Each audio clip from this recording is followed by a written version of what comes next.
Hey, Steve here again, and what I'd like to talk about today is a little bit off topic, but it's still very, very important. It's your guitar tone. When it comes to playing various different styles of music, certainly the blues is an incredible topic to talk about for this. You need to think a little bit about your guitar tone. You know, what I find with teaching a lot and talking to people is that they have a tendency, because our brains are wired to think about what we're practicing and all those sorts of things, you know, scales and licks and all these different things, we forget to think about the tones that are actually being created by our gear and certainly our fingers, right? Now, this conversation is going to have to do more with gear and less about fingers, because that's a little bit harder topic to discuss. But let's just talk about gear for a little bit. Now, right now I'm using a Paul Reed Smith here, okay?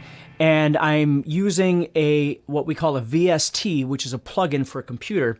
And right now what I'm using is a thing called Bias Effects, B-I-A-S, Bias Effects. And it's made by a company called Positive Grid. Now, I'm not trying to sell you the product. I'm just telling you what I'm using so you can kind of get an idea of where my sound is coming from. So if I was to play with my volume, my tone, and all the way up, and then my pickup, my toggle switch, okay, I've got it all the way down in this position for this pickup. So it's got a bit of grit.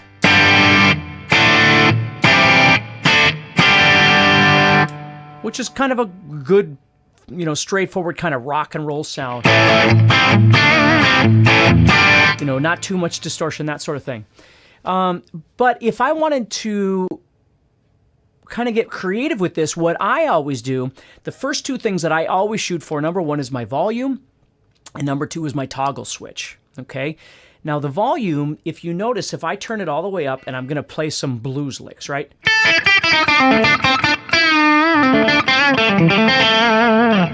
That's a pretty typical tone for me. I actually really like the sound of that.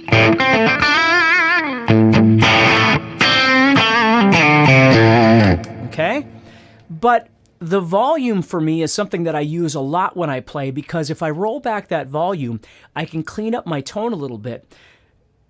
Because what I want you to think about, there's two things that are going to happen here. Number one is the way I adjust my settings to get a different kind of sound. There's all kinds of things we're going to talk about today. And the second thing is the way I approach my dynamics when I play. So right now my volume is all the way up. I'm on the again the neck or the bridge pickup all the way down, getting maximum flow through the guitar into my computer. So let's just talk about dynamics first before we even move into talking about the volume. So volume's all the way up. But what I have to remember is when I play, I can do things like this.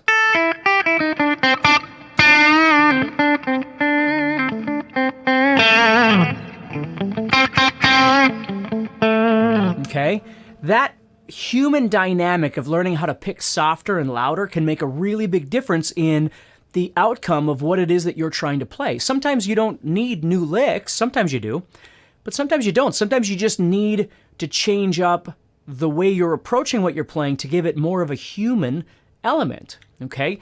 So again, with the volume all the way up, you'll notice I turn my volume down whenever I'm talking. I always turn my volume off, and then when I'm ready, I turn it on. So just so you get used to what I'm doing there. So if I've got it all the way up and I'm playing,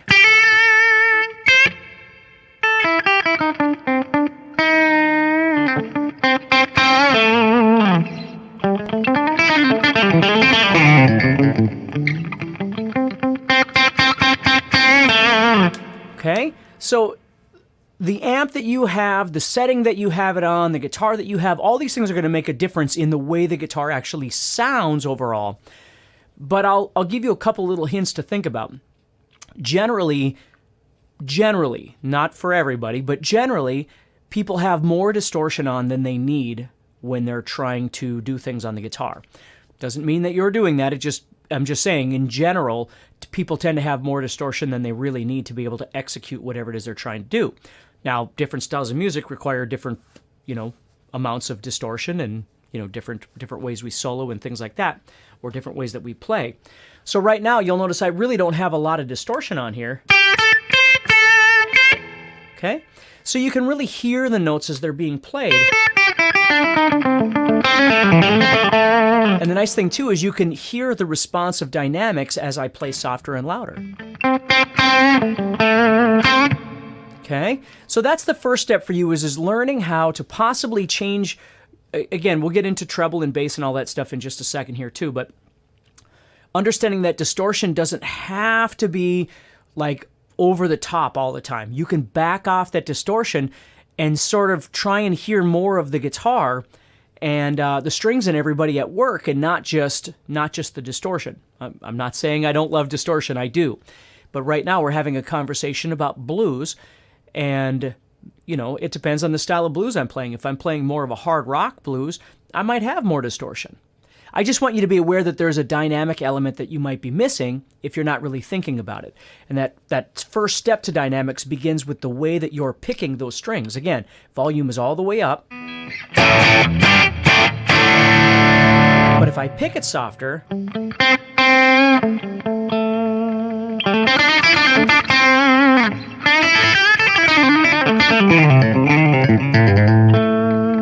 I get a different kind of sound. Now, the second step to this is rolling the volume back a little bit, rolling it off a little bit. So instead of going all the way up, I tend to drop it back.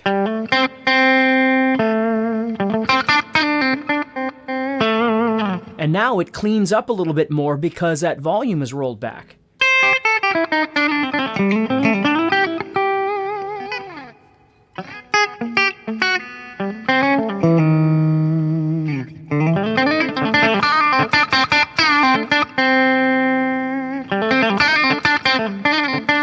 So you can still hear the dynamics, but when I get to the top, when I'm really getting aggressive with my playing, it's cleaner. Now I'm going to turn it back up. Now this is a trick that a lot of people, a lot of famous guys, if you will use, is that they'll back their volume off just a little bit, and that will be like their main rhythm tone. And then when they go for their leads, they'll turn up and get that little bit of boost. And then when they're done soloing, then they'll back off their volume a little bit. Now, it's more of a feel thing than anything. Like, I don't look down and go, I'm on, you know, oh, there's 4. Whoop, I gotta get 4. I don't do that. I just feel the distance. So, and I use my ear. So if I'm all the way up, if I want less, I just drop it back a little bit more. If I want a little bit more, I bring it up a little bit. So I'm going by how it sounds through the amplifier as I'm playing, or through the speakers or whatever it is you're using. Okay? But there's already a big variety of different sounds that I can get by playing dynamically, playing harder or softer in different places, and adjusting my volume just a little bit, backing it off a little bit, to get some cool sounds.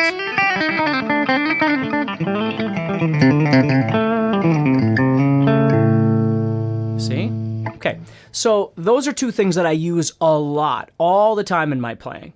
The second thing is the toggle switch, which changes the pickups and the configuration of what's on and what's off. Now again, all guitars are different, the way that they're set up. Some guitars have 2 pickups, some only have 1, some have 3. And again, your guitar, you need to figure out what it is in terms of the sounds that you get from your guitar. But if I just take this one right now and I'm going to use this position, which is the bridge position, and then I'm just going to show you one other position. I'm just going to pop it up 1, okay? So it moves into a bit of a single coil kind of sound, and you'll notice the difference. So here's this one. Here's this one. Just so you can hear the difference.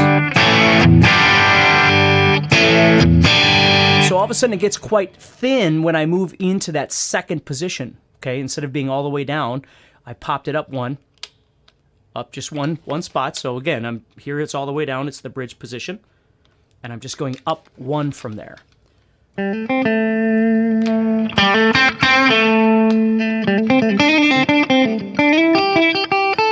you can see there's a difference in sound.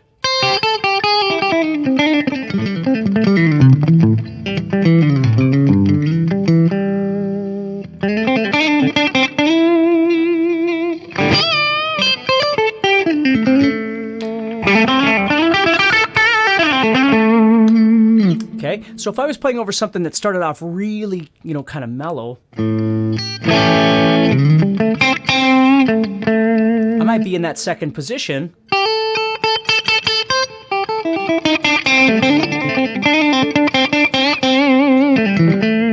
And then as it gets more aggressive, then I move down into the first position, the bridge position. But I might have backed off my volume a little bit. So again, there's lots of really great combinations that you can use. Now I'm going to be completely honest with you. I don't use my tone control. I just don't. A lot of players do. And if you do, have fun exploring that too. For whatever reason, in my entire career, I've never been a tone control person. So I don't change my tone control.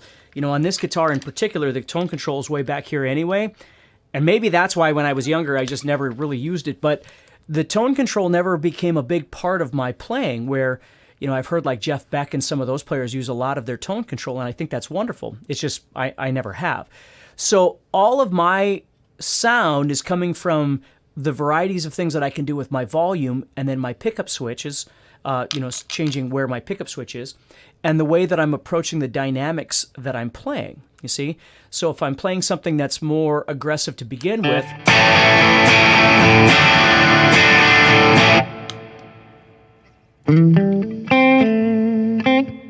see? And what's really nice about that is the less I have to rely on pedals for everything that I do, the more I can do things within the context of my hands and my guitar, the more I can control it. So if I'm on stage, I don't have to be in front of my stuff. Now, that doesn't mean that there aren't times I need to switch pedals or switch channels or something. Of course I do. That happens. But just because I want to lighten up a little bit, I want to clean up a little bit, doesn't mean I have to switch channels. It could very well just mean I'm just backing off a little bit. So I'm here. Again, now you'll notice I have a little time to switch, right? So I'm doom boo doom boo doom and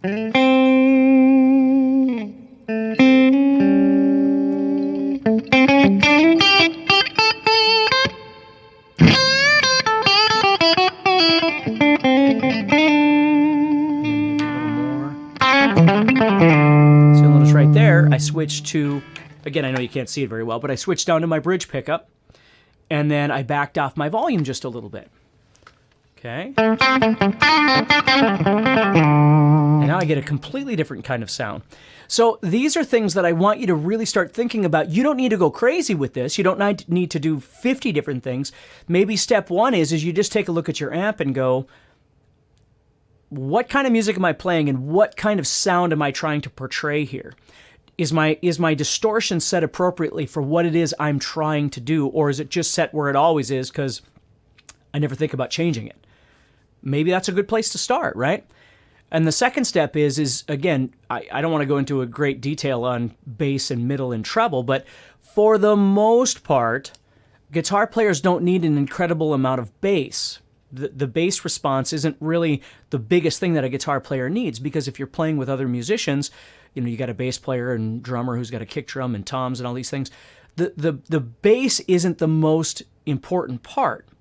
Doesn't mean it's not important. It doesn't mean that you want to roll it all the way off. Every amp is different. Marshalls tend to have less boomy bass, where if you're playing something like an Orange or a Mesa Boogie or something like that, the bass is quite a bit more responsive on those. So every amp is different. I'm just saying in general, guitar players don't need the bass turned all the way up. That isn't really the frequency that we're looking for. What we need are mid-range frequencies. Again, if we roll the mid-range all the way off, it tends to make our sound very distant. The mid-range is a frequency that electric guitar players certainly need to be able to cut through a mix if you're playing with a band on stage or something like that. The mid-range also is the part that exposes you as a guitar player when you play, because people can actually hear you. If you roll the mids all the way off, you can do all kinds of stuff on your guitar and the audience will never really hear you anyway. So it's kind of one of those things that you sometimes see people do when they're nervous or something like that, or just inexperienced in general, and they don't really want to be heard. If you turn your mids off, you're not going to be heard as well. Okay? If you turn those mids up a little bit, that frequency is going to cut through. People are going to hear you better. And again, different amps have different responses with mid-range. Some amps have a lot of mid-range, and some amps aren't very responsive, okay? And then you've got your high end. And again, high end, it all depends. But 0 and 100% probably aren't the only two options that you have. I usually tell people start with everybody at 50% and then just mildly adjust as needed if you need to. You know, if you find yourself having to turn everything all the way up, either your approach is probably wrong or you might have the wrong amp, right? Because you really shouldn't have to do that. You might need to tweak it a little bit. You might need to adjust it a little bit, but just think about that. Again, just food for thought on this blues journey that you're trying to figure out how to get great blues tones with your rhythms and your leads and things like that. So this particular sound that I've dialed in, especially if I go here to that second position, I just love that sound.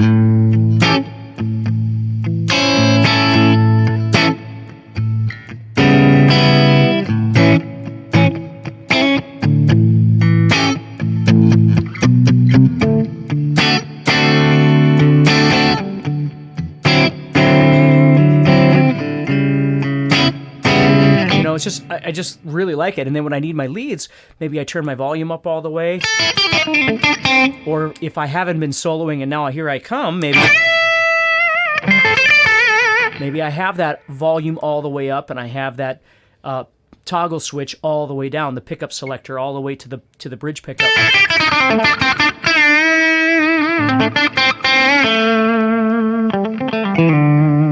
See, and then I can start using my dynamics of my fingers a little bit.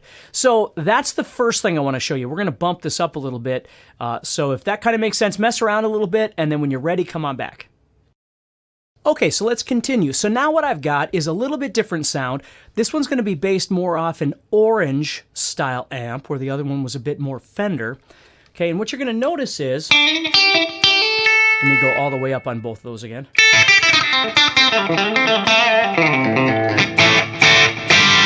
It's a different kind of sound. It's a different kind of tone, and I really like this one. It's a bit, the way I've got it set right now, there's a little more high end. The mid-range is a little more aggressive. And I just love it for cutting through. And again, I'm going to do all the same things I did on the last one.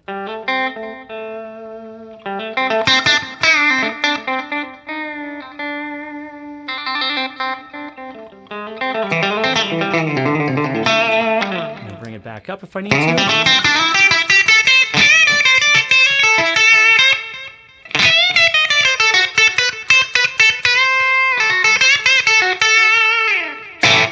See?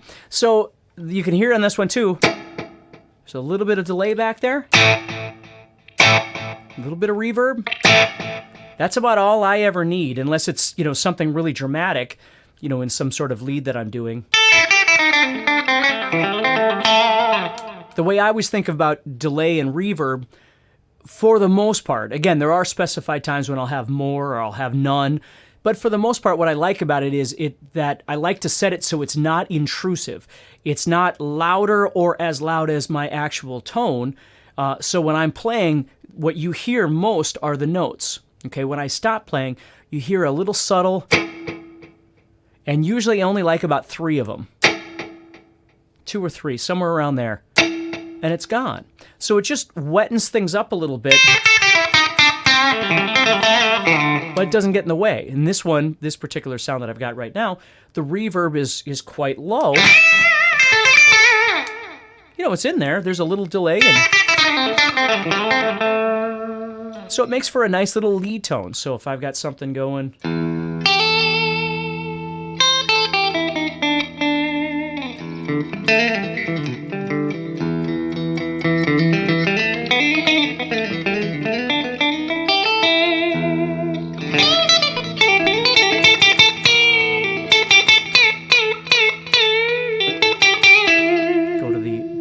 position. Again, I'm down all the way. Now I get more.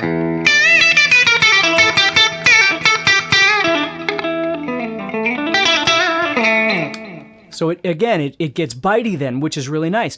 I don't always start off my solos that aggressive because I might be, kind of edging into it, and then as I keep going, then it's going to continue to get more aggressive as I go. Depends on the song, depends on the situation, depends on what the band is doing. But I know all of these things are available to me, which is pretty cool. Okay, so again, keep messing around with stuff. Keep taking notes if you need to and just get some ideas. And when you're feeling good, I'm going to give you another example. All right, so what I've done now is I've gone to a different setting. Okay, another one that I really like. This one's got a lot more reverb. So you can hear there's a little delay, a little kick of that delay. But there's a lot of reverb. So again, this is a specified thing, but it really is nice to make your solo sound a little more lush. You see that?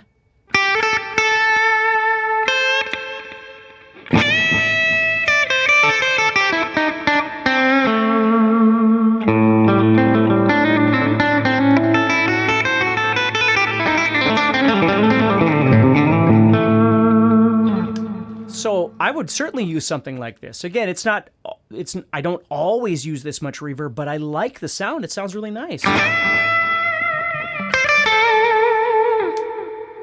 See? So the cool thing about effects are if you learn that if you can hone in the power of an effect, whether it's delay or reverb or chorus or whatever it might be. So in the general sense, so it's not overpowering your tone, it's adding a new element to what it is that you're doing that makes you think different and it makes you feel different. You know, with this much reverb, the nice thing is that I can stay a little more spacious with my playing and don't feel like I have to fill so much space because the reverb is filling that space. So it tends to slow me down a little bit. It makes me think more melodically because I don't have to fill the space. Like when there's no reverb or no delay, when I stop playing, there's nothing. It's just, there's nothing there. But now if I play something,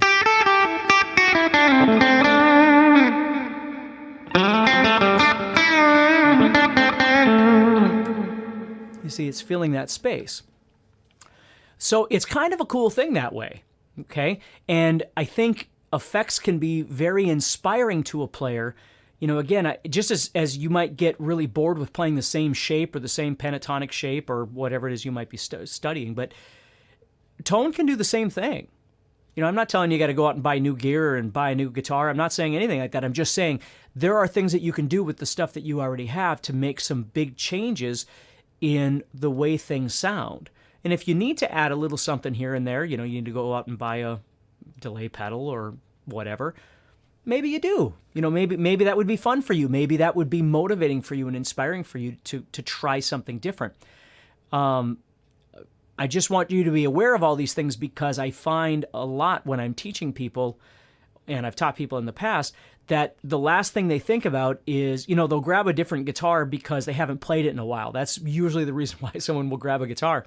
Not because it has a different sound or it has a different feel, but because they just haven't played it in a while or the tuning's different or something like that.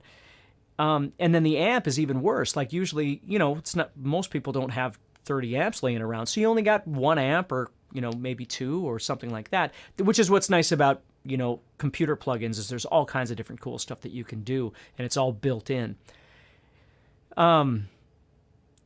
But even if you just had the amp, there's still a lot of stuff that you can do to tweak it a little bit to change the sounds of it and then understand that the primary change is going to come from here. The amp is set so, you know, when you hit your maximum on this guitar, that's the sound you're going to get out of the amp.